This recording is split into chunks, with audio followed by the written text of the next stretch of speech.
Papanoorin natin ang naging casting reel video ni Eliana Maria Aduana for MEPH 2025 in partnership with Zonrock's Color Safe.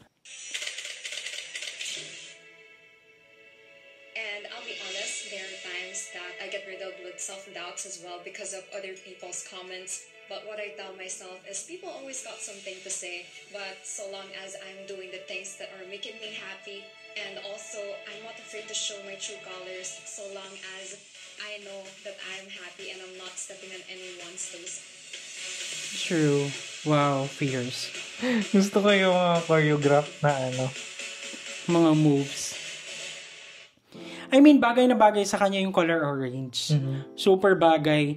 Parang mas pinabrighten pa yung kanyang skin. Gusto ko sa kanya yung, alam niyo yung skill niya na alam niya kung paano mag-gaze sa camera. Ganyan, paano mag-move, ganyan. So, parang sobrang galing. So, gaya nga nung sinabi niya sa kanyang experience, either tama or mali man ang ginawa natin, meron at merong masasabi ang ibang tao.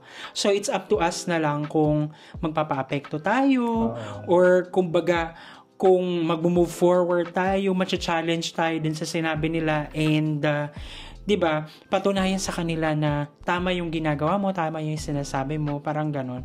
Kasi ang hirap din talaga na you are a public figure, meron din talagang masasabi yung ibang tao. Oo.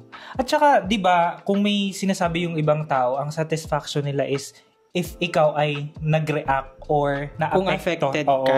So, bakit natin ibibigay yung ganong, kumbaga, konsuelo para sa mga... Ako gusto kong ibigay yun para sa engagement. Ay, wow. So, parang mas maganda na lang na, di ba, yung energy na ipuput natin doon is iput na lang natin sa mga mas bagay makabuluhang bagay. Oo, na gusto natin at mahal natin. True.